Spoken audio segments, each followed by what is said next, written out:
जय गुरु जी, संगत जी, सभी को जय गुरु जी। शुक्राना गुरु जी महाराज का, अनंतम अनंतम शुक्राना। संगत जी, काफ़ी समय से बहुत गैप हो रहा है, बहुत या तो बिजी शेड्यूल की वजह से या कुछ और चीज़ों की वजह से तो बहुत सारा गैप हो रहा है। मैं परमानेंट वीडियो नहीं डाल रही हूँ, लेकिन अब मैं कोशिश करूँगी कि मैं दोनों चैनल्स पे रेगुलर मतलब वीडियोस डालूँ। दूसरा ये कि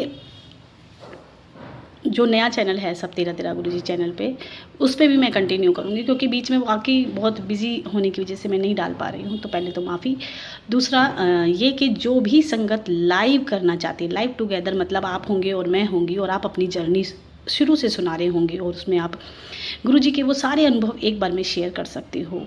और मेरे ख्याल से कुछ गलत भी नहीं है। बहुत सी संगत थोड़ा सा ना ये सोचते हैं कि नहीं हम नहीं कैमरे पे आ सकते, लेकिन संगत जी यकीन मानो, संगत सत्संग संगत के पास जाते हैं, किसी अदर पर्सन के पास तक नहीं जानते, क्योंकि जो गुरु जी को नहीं मानते हैं उन तक सत्संग नहीं जाते हैं। तो पहले तो बहुत सारे क्वेश्चन इसी चीज़ के लिए आते हैं कि आंटी सब तक, ऐसा कुछ नहीं है। गुरु जी हैं और ऐसे किसी इंसान के पास तक आपका सत्संग नहीं जाएगा जो गुरु जी को मानता नहीं है, जानता नहीं है। जय गुरु जी। संगत जी, आज एक छोटा सा प्रसंग और एक आंटी का एक ऐसा सत्संग जो कि ये बताएगा कि सिर्फ गुरु गुरु करने से कुछ नहीं होता। अगर हम गुरु पर विश्वास नहीं करते हैं तो आप चाहे जितना मर्जी गुरु गुरु कर लो, गुरु तो नहीं मिलना। लेकिन अगर हमने ये भरोसा कर लिया कि हाँ, ये जो स्वरूप हमारे पास है, अगर इसमें भी हम ये सोचकर सामने बैठ के गुरु जी से बातें करते हैं ना कि गुरु जी हमारी बातें सुन रहे हैं भरोसे से, तो संगत जी साक्षात गुरु जी बैठकर आपकी बातें सुनते हैं। लेकिन हमें तो इतना भरोसा है ही नहीं कि गुरु जी स्वरूप में हैं। हम कई बार उनको परखते हैं, कई बार जांचते हैं कि गुरु जी आप हो कि नहीं हो। ये हमारा कहते हैं ना इंसानी दिमाग है। भरोसा जिसने कर लिया उसने परमात्मा को पा लिया। एक छोटा सा प्रसंग मैं इसी चीज़ के ऊपर आपको सुनाने वाली हूँ कि जो भरोसे के साथ परमात्मा को याद करते हैं, परमात्मा को उन तक आना ही होता है और उनकी सब बातों का सॉल्यूशन कितना हमारे हाथ में कुछ नहीं है। अगर होता तो जितना कुछ हमारी ज़िंदगी में हुआ है ना तो हम होने देते ना जाने देते। श्री कृष्ण भगवान से एक बार किसी ने पूछा था कि मुझे कुछ ऐसा बताओ कि मैं दुख में दुखी ना हूँ और सुख में ज़्यादा सुखी ना हूँ। तो संगत जी श्री कृष्ण भगवान ने ये कहा कि एक चीज़ हमेशा याद रखना कि ये समय रहना नहीं है या ये वक्त भी गुजर जाएगा। तो जब भी दुख आए तो ये लाइनें याद कर लिया करो कि ये ज़्यादा दिन तक ये चीज़ें नहीं रहनी है। सुख आए तो भी याद रखा करो ये सुख भी परमानेंट नहीं चलना है। इसके बाद दुख आएगा, दुख आए तो ये सोचो कि ज़्यादा दिन नहीं टिकना है, ये भी चला जाएगा। लेकिन ये दुख और सुख संगत जी कहते हैं ना हमारे ही माड़े कर्म हैं। मैंने तो यहाँ तक भी सुना है, क्योंकि सत्संग आप लोग भेजते हो, ये बोल देते हो कि गुरु जी ने मेरे साथ ये कर दिया, गुरु जी ने मेरा ये हो गया। संगत जी परमात्मा कभी किसी के साथ कुछ नहीं बुरा करते हैं।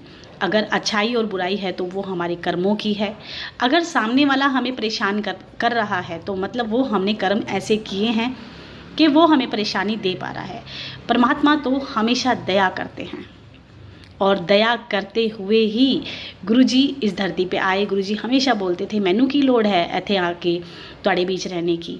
मैं जो छड़ के आया हूँ वहाँ पे मतलब इतना प्यारी जगह गुरुजी छोड़ के इस धरती पे आके रहे हैं। वो हमारे लिए ही तो, हमारा कल्याण करने के लिए ही तो। उनको क्या ज़रूरत थी? उनको ज़रूरत नहीं है संगत जी, हमारे कल्याण के लिए गुरुजी धरती पे आए हैं। तो परमात्मा हमेशा दया करते हैं, वो कभी किसी के साथ गलत नहीं करते हैं। तो ये दोष देना बार बार कि भगवान ये कर दिया तुमने, भगवान ये कर दिया, भगवान मेरे साथ ये बुरा हुआ, ये कहना सरासर गलत है।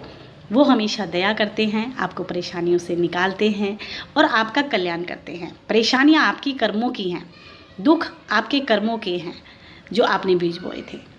तो आधी चीज़ें तो जब भी ठीक होने लगती है जब हम शुक्राने में रहने लगते हैं और ये बोलने लगते हैं गुरु जी को कि सब हमारा किया हुआ है, आप तो हमारे को सिर्फ और सिर्फ निकाल रहे हो।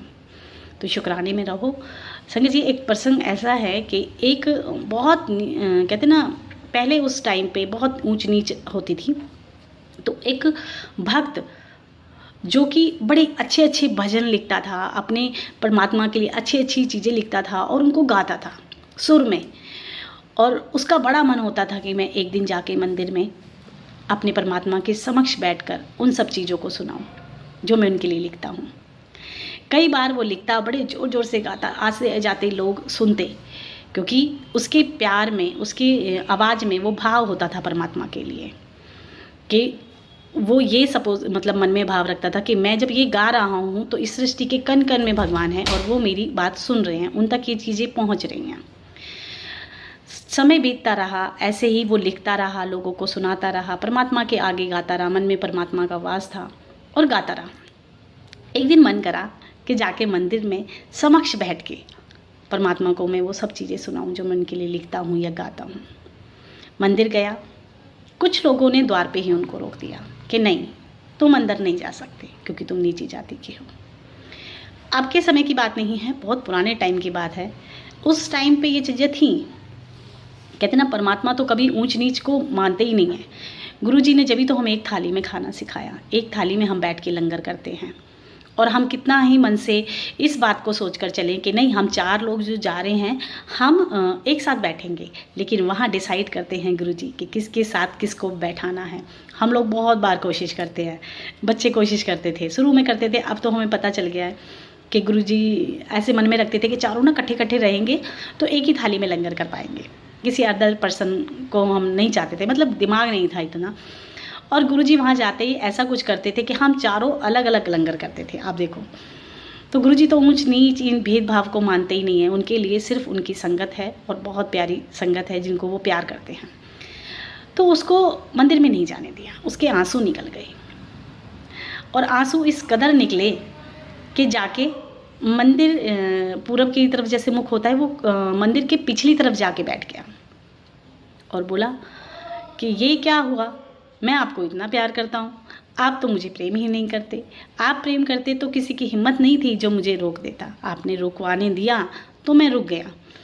अब मैं यहाँ बैठकर आपको याद कर कर अपने भजन आपको सुनाऊंगा, जो जो चीज़ें मैंने आपके लिए लिखी हैं, आप सुनना ज़रूर। संगत जी, इस भरोसे से वो मंदिर के पीछे बैठ गया जाके, जहाँ से मंदिर की दीवार थी, और प्रेम पूर्वक गाने लगा। आवाज़ आई कि तुझे मुझसे मिलने के लिए कोई नहीं रोक सकता, तू मुझसे कभी दूर हो ही नहीं सकता, ये दुनिया तुझे मुझसे मिलने से रोक ही नहीं सकती। और संगत जी, जो दीवार थी मंदिर की वो टूट गई, और परमात्मा का मुख जो पूरब की तरफ था वो घूमकर उसकी तरफ हो गया। और ये ऐतिहासिक घटना है, आज भी वो मंदिर है, अगर आप पूछेंगे तो मैं कमेंट बॉक्स में लिख दूँगी। और वो मुख परमात्मा का उसकी तरफ मुड़ गया। अब उसने जब नज़रें ऊपर की तो देखा परमात्मा सामने है, और जो उसने भाव से, प्यार से अपने जो भजन थे वो सुनाए, और अश्रु की धारा उसके चेहरे पे थी तो परमात्मा के भी मुख पे थी। संगत जी, समय समय पे परमात्मा हमें ये समझाना चाहते हैं कि कोई बंदिश नहीं है। मैंने क्यों ये प्रसंग मैं इसलिए भी सुना रही हूँ क्योंकि बहुत सारी संगत को लगता है हम गुरुजी के मंदिर नहीं जा सकते हैं तो हमें गुरुजी ब्लेस नहीं करेंगे, हम गुरुजी से नहीं मिल पाएंगे। संगत जी, मैंने तो ऐसे भी सत्संग आप लोगों के साथ शेयर किए हैं आंटियों के, जिन्होंने एक दीवार को ये मान कर के गुरुजी आपका स्वरूप मैंने यहाँ पे मान लिया है और आप यहाँ बैठे हो मेरे लिए, और वहाँ ओम बन जाता है। तो परमात्मा किसी बंदिश, किसी चीज़ का मोहताज नहीं है। आप पुकारो, भरोसे के साथ पुकारो, वो आपके सामने आके बैठ जाते हैं, बस भरोसा होना चाहिए। तो संगत जी, कभी मन में ये मलाल नहीं लाया करो कि हम गुरुजी के बड़े मंदिर नहीं जा सकते, हम लंगर नहीं खा सकते, क्योंकि लंगर के बारे में मैंने कल बताया था कि आप घर के लंगर को गुरुजी के सिमरते सिमरते बनाओ, उनको सिमरो, उनके सत्संग सुनो, उनकी कृपा दूसरों के साथ शेयर करो, आपका वही लंगर बड़े मंदिर की ब्लेसिंग वाला लंगर हो जाएगा। आप बड़े मंदिर नहीं जा सकते तो क्या हुआ, गुरुजी तो आपके पास आ सकते हैं। गुरुजी हमेशा बोलते थे कि तुम मेरे कॉल नहीं आ सकते, जो संगत मेरे पास नहीं आ पाती मैं उस तक पहुंच जाता हूँ। तो ऐसे गुरुजी को तो मतलब कहते हैं ना, सत सत नमन। और परमात्मा के बहुत सारे प्रसंग, बहुत सारी चीज़ें, मैंने एक और सत्संग भी शेयर किया था प्रसंग कि उसमें एक इंसान जिसको मस्जिद के और वो गुरुद्वारे के बीच की दीवार आज तक भी टूट जाती है, जब वो मतलब दीवार ही नहीं है, अगर दीवार चिनने की कोशिश करते हैं तो वो दीवार टूट जाती है, क्योंकि जो साथ में दफनाया हुआ है वो बहुत बड़ा भक्त है। और जब जब उसके बीच में दीवार करी जाती है, क्योंकि उन्होंने बोला था कि तू जब जब मुझे मत्था टेकेगा मैं तुझे दर्शन दूंगा, तो दीवारें तक टूट जाती हैं। संगत जी, बस मन के बंधनों को तोड़ दो, ये नहीं सोचो किंतु परंतु मत रखो कि गुरुजी नहीं है, या गुरुजी के मंदिर जाके ही आपको ब्लेसिंग मिलेगी। वो बुलाएंगे तो आप वहाँ भी चले जाओगे, लेकिन आपके घर के मंदिर में आपके गुरुजी के स्वरूप में आप गुरुजी से बातें करो, गुरुजी आपके स्वरूप में हैं। आंटी का जो सत्संग है संगत जी वो इस तरीके से, लेकिन मैं उससे पहले शिव जी, गुरुजी के बड़े मंदिर में जो शिव मूर्ति है संगत जी, आप मतलब मैंने ये अनुभव किया था एक समय पे, लेकिन मुझे जब नहीं पता था स्टार्टिंग में, लेकिन मैं आप लोगों के साथ शेयर करती हूँ। जो शिव जी की कांसे की मूर्ति है, आप देखना कभी, वो बहुत पतली सी और बहुत ऐसा लगता है किसी मतलब बहुत मतलब देखने फर्स्ट टाइम देखकर तो अगर वो जूड़ी वगैरह और उस तरीके से ना होना तो हम पहचान भी नहीं पाएंगे कि शिव भगवान है। तो गुरुजी ने बताया था कि ये जो मूर्ति है, ये जो स्वरूप है शिव जी का, ये उस समय का है जब सती जी ने अपने शरीर को त्याग दिया था और उनके वियोग में शिव जी ने तप किया था। और कई 8,000 कुछ मतलब था, 8,3700 कुछ इस तरीके से था। इतने सालों तक जब शिव जी ने तप किया था, तब ये रूप था शिव जी का, और उसी रूप को गुरुजी ने स्थापित किया हुआ है मंदिर में। और गुरुजी ने खुद अपने मुख से बताया था कि ये प्रतिमा या ये स्वरूप शिव का वो स्वरूप है जब सती के प्रयोग में उन्होंने तप किया था और जो उनका स्वरूप बना था। क्योंकि आप कभी कभी नोट करना, और उनकी एक आँख कई बार, जैसे गुरुजी हमें तिरछी नज़र से देखते थे अपनी संगत को, वो उस तरीके से देखती है। तो कभी बड़े मंदिर जाते हो तो अनुभव करना, और उस प्रतिमा को, गुरुजी शिव जी की प्रतिमा को उस तरीके से आप देखना, आपको मतलब बहुत अच्छा फील होगा। आंटी का जो सत्संग है वो इस तरीके से है संगत जी कि आंटी गुरुजी के बारे में कुछ नहीं जानती थी, और उनके पापा को एक वायरस, एक बीमारी हुई थी, कौन सा वायरस था मुझे याद नहीं है, तो वो इस तरीके से हुआ था और उनके इतने टेस्ट हो रहे थे, इतनी परेशानी में थी वो कि उनको कुछ समाधान नहीं नज़र आ रहा था। और मोस्टली वो अपने पापा की हालत को देख के रोती थी, अपनी मम्मी की हालत को देख के रोती थी। डॉक्टर कई बार कुछ बताने की परिस्थिति में भी नहीं होते थे, उनको खुद से समझ नहीं आ रहा था कि वो क्या बोलें। बहुत परेशान थी आंटी ये सब सोच के, कई बार रोती रहती थी, भगवान को मानती थी लेकिन गुरुजी के बारे में उनको नहीं पता था। उनकी एक फ्रेंड ने उनको बोला कि तुम जितनी भी तुम्हारे पापा की रिपोर्ट है उसकी फ़ाइल लेकर आप गुरुजी के मंदिर जाओ और गुरुजी की गद्दी से उसको ब्लेस करा के लाओ, आपके पापा ठीक हो जाएंगे। अब गुरुजी के प्रति उनका ना तो कोई विश्वास था, ना कोई भरोसा था, ना वो गुरुजी के सत्संग सुनती थी, ना उनको कुछ पता था। सिर्फ उनकी एक सहेली ने उनको बताया और वो चली गई। उनके हस्बैंड थे और वो थी और ड्राइवर थी, वो 3 लोग बड़े मंदिर गए। ऐसा ही उन्होंने किया कि जाकर गुरुजी की गद्दी से उन्होंने अपने पापा की जितनी भी रिपोर्ट थी या फाइल थी उसको ब्लेस करवाया। जैसे ही वो आगे निकली पीछे से, क्योंकि वो रो बहुत रही थी, तो पीछे से किसी ने कहा कि जो भी हैं बीमार हैं या जो भी बात है आप उनके पास ये स्वरूप दे देना। आंटी को वो स्वरूप मिला गुरुजी के बड़े मंदिर से और उन्होंने उनको हाथ में लेके और वो आ गई। उन्होंने ऐसा ही किया। बड़े मंदिर जब उस समय पे ऐसा था कि बहुत सारे मतलब अनाउंसमेंट हो रही थी कि कुमारी घर में अगर कोई बीमार है या कोई है तो आप लंगर लेके जाओ, तो टिश्यू पेपर में एक लंगर और कड़ा प्रसाद उनको मिला। इस तरीके से उनको गुरुजी की ब्लेसिंग मिली। क्योंकि जहाँ तक मैं जानती हूँ अभी ये चीज़ें होने लगी हैं, लेकिन पहले नहीं थे। लेकिन गुरुजी हर चीज़ डिसाइड करते हैं कि किसको क्या देना है। स्वरूप भी उनको मिला, लंगर भी उनको पैकिंग का मिला। आंटी ने भी लंगर किया और आंटी अपने पापा के पास आई। उन्होंने अपने पापा के पिलो के नीचे गुरुजी का स्वरूप रखा और जो लंगर था उनको खिलाया। वो बताती हैं कि जो डॉक्टर उनकी परिस्थिति को भी नहीं समझ पा रहे थे, उनकी प्रॉब्लम को नहीं पकड़ पा रहे थे, और कुछ समय बाद ही उनके पापा ठीक हुए और वो घर आ गए।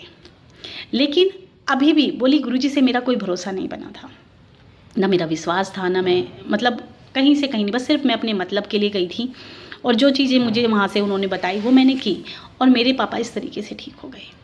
बोली परमात्मा की इतनी कृपा है कि मेरे पास अच्छा घर है, हस्बैंड बहुत अच्छे हैं, मुझे कोई परेशानी नहीं है मेरी ज़िंदगी में और मेरे पास सब कुछ दिया है मुझे भगवान ने। लेकिन सिर्फ मेरे चेहरे को लेके मैं बहुत परेशान थी, क्योंकि पिगमेंटेशन होती है ना, काले काले धब्बे पड़ जाते हैं। बोले पूरा चेहरा मेरा ख़राब था और उसको लेके मैं बहुत परेशान थी। हमेशा सर्च करती रहती थी कि कैसे जाएगा और बीच बीच में उनकी फ़ोटो लेती थी, दवाइयाँ लगाती थी और ये सिलसिला काफ़ी समय से चल रहा था। उनके चेहरे की वजह से उनका कॉन्फिडेंस ख़त्म हो चुका था कि चेहरा इतना ख़राब लगता है, पर्सनैलिटी अच्छी नहीं लगती है, क्योंकि बहुत बड़े बड़े स्पॉट थे और ये चीज़ें उनकी ज़िंदगी में चल रही थी। तो अचानक गुरुजी का एक मैसेज या सत्संग था क्योंकि इसी चीज़ को लेके आंटी कंटिन्यू परेशान रहती थी। तो एक मैसेज आया कि तू जो अपनी परेशानी को लेके परेशान है, तेरे चेहरे को लेके कुछ इस तरीके से था। तो आंटी बोली कि मेरे को लगा कि ये सिर्फ मेरी परिस्थिति से, मेरी प्रॉब्लम से मैच कर रहा है, तो मैं इसको सुनती हूँ। उन्होंने जस्ट जब ही मतलब तुरंत के तुरंत उसको टैप किया और वो सत्संग सुना।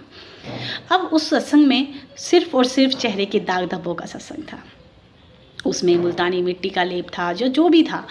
लेकिन मैं अगर आपको बोलूँ तो संगत जी, सबसे अच्छा जो अगर किसी के चेहरे पे कुछ है प्रॉब्लम, तो क्योंकि मेरा चेहरा भी बहुत ख़राब था एक टाइम पे, ये दाग वगैरह बहुत थे, तो आप क्या कर सकते हो, आप गुरुजी के चरण स्वरूप लो, उस पर थोड़ा सा घी लगाओ, साफ़ सुथरा गाय का घी होना चाहिए, और गुरुजी के चरणों की मालिश करो बहुत प्यार से, बहुत सुकून से, ऐसे सोच के कि गुरुजी साक्षात उन चरण हैं, और फिर उसको ऐसे के ऐसे आप ऐसे अपने फेस पे लगा के छोड़ दो।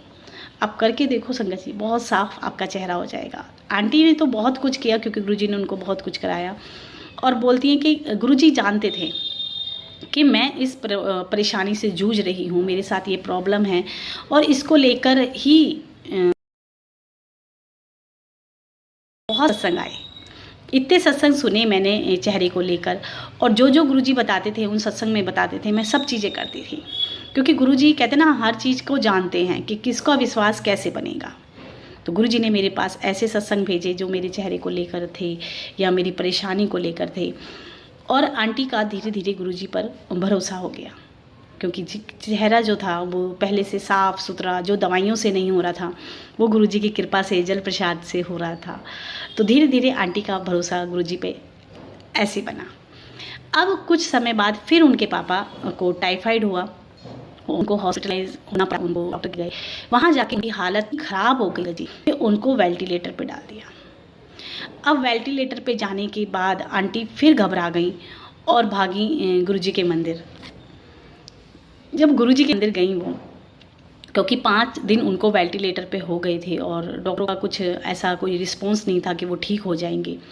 गुरुजी के मंदिर गई, वहाँ लंगर प्रसाद किया, ब्लेसिंग लेके आई, और आके जल प्रसाद की बोतल लेके आई। उन्होंने अपने पापा के चेहरे पे, हाथों पे, सब जगह रो रो कर गुरुजी से प्रार्थना करते हुए कि गुरुजी मेरे पापा को ठीक कर दो, प्लीज़ मेरे पापा को बचा लो।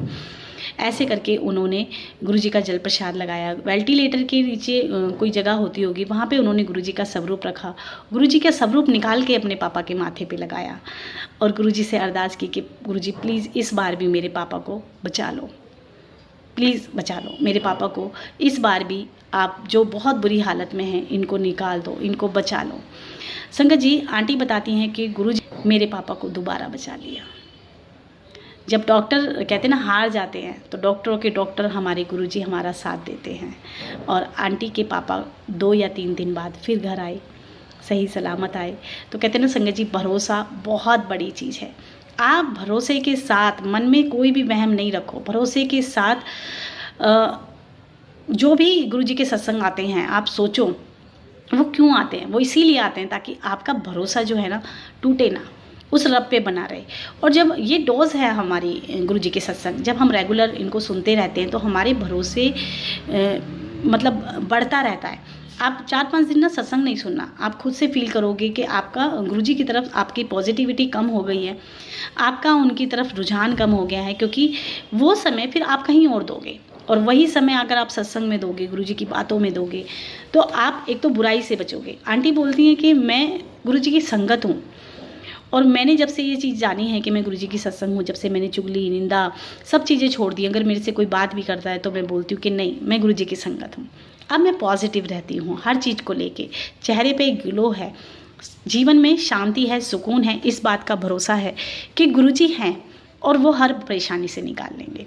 एक सत्संग और एक आंटी का है, वो बताती हैं कि अभी थोड़े समय पहले गुरुजी का मैसेज आया था कि बहुत बड़ा कष्ट है तेरे घर में, मैं उसको टाल दूंगा, सिर्फ तू सत्संग सुन, या कोई भजन था शायद, तो वो सुनती रहे और अपने घर में लगा के रख। ऐसा ही हुआ, आंटी ने तुरंत उसको टैप किया और उसको भजन को चलाने दिया। कुछ घंटों के बाद या कुछ मिनट, थोड़ी समय के बाद एक आंधी तूफान इस तरीके का था, ऐसा लगता था जैसे सब कुछ उड़ा कर ले जाएगा। बड़े बड़े ओले थे, और मतलब इतनी तेज़ तूफान था जो मतलब ऐसा लग रहा था जैसे कितना बड़ा कुछ होना था जो हो नहीं रहा है। आंटी अपनी उनके पास गाय भैंस वगैरह होंगी तो वो वहाँ पे गई और गुरुजी ने उनके दिमाग में डाला कि वहाँ पहुँच। आंटी वहाँ पहुँची तो उनकी एक छोटी बच्चिया थी गाय की, और वो बच्चिया अपने गर्दन में ऐसे लपेटे लेके और उसकी आंखें चढ़ी हुई थी और वो छटपटा रही थी। आंटी दौड़कर अपनी सास के पास आई कि बोली या तो बच्चिया मर जाएगी, उसको बचा नहीं पाएंगे क्योंकि उसने अलबेटे इस तरीके से लगा लिए, उसकी आंखें चढ़ी हुई हैं। आंटी की सास ने कहा कि फटाफट खूंटे को उखाड़ दे, खूंटा उखड़ेगा तो उसकी गर्दन ढीली हो जाएगी। ऐसा आंटी ने किया और इस तरीके से जो उनके कहते हैं ना, गुरुजी के कुछ मैसेज हम लोगों से इतने कनेक्ट करते हैं संगत जी।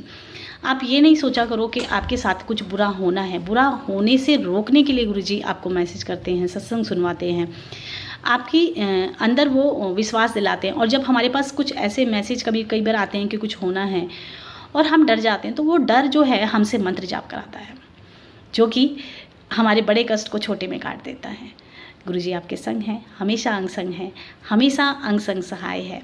बस उनको अपने पास महसूस करें, उनका मंत्र जाप करें, उनके सिमरन में रहें। जय गुरुजी, शुक्राना गुरुजी। संगत जी, बहुत सारे संगत के क्वेश्चन आप भेज सकते हैं, मैं कोशिश करूंगी कि आपके क्वेश्चंस का जवाब दे सकूं। दूसरा, आप लोगों के बहुत सारे सत्संग पेंडिंग हैं, मुझे माफ़ करिएगा क्योंकि मैं 4-5 दिन से तो मैं सत्संग ही नहीं डाल रही थी। ऊपर से बीच बीच में मैंने काफ़ी गैप ले लिया, ऊपर से कुछ बीमार भी हो जाती हूँ बीच बीच में। और मोस्टली संगत मेरे से एक ही क्वेश्चन पूछती, आंटी आप ठीक हो? मैं ठीक हूँ, तंदुरुस्त हूँ, बस दवाइयाँ खा रही हूँ, दवाइयाँ हैं जो धीरे धीरे असर करेंगी। और जो गुरुजी महाराज हैं, बाकी माफ़ी इसीलिए कि मैं आप लोगों के सत्संग शेयर नहीं कर पा रही हूँ, काफ़ी समय से काफ़ी सत्संग पेंडिंग में चल रहे हैं। तो कोशिश करूँगी कि आप लोगों के सत्संग शुरू कर दूँ, दोबारा से कंटिन्यू करूँ, और आप लोग लाइव कर सकते हो। लाइव करने का बेनिफिट ये है कि सीधा आपकी बात संगत तक जाएगी, आपके बड़े बड़े सत्संग भी आप शेयर कर पाओगे, और आपको ये भी नहीं रहेगा कि हमारे सत्संग शेयर नहीं हुए हैं। जी गुरुजी, शुक्राना गुरुजी, बहुत बहुत शुक्राना गुरुजी। ओम नमः शिवाय, शिवजी सदा सहाय। ओम नमः शिवाय, गुरुजी सदा सहाय।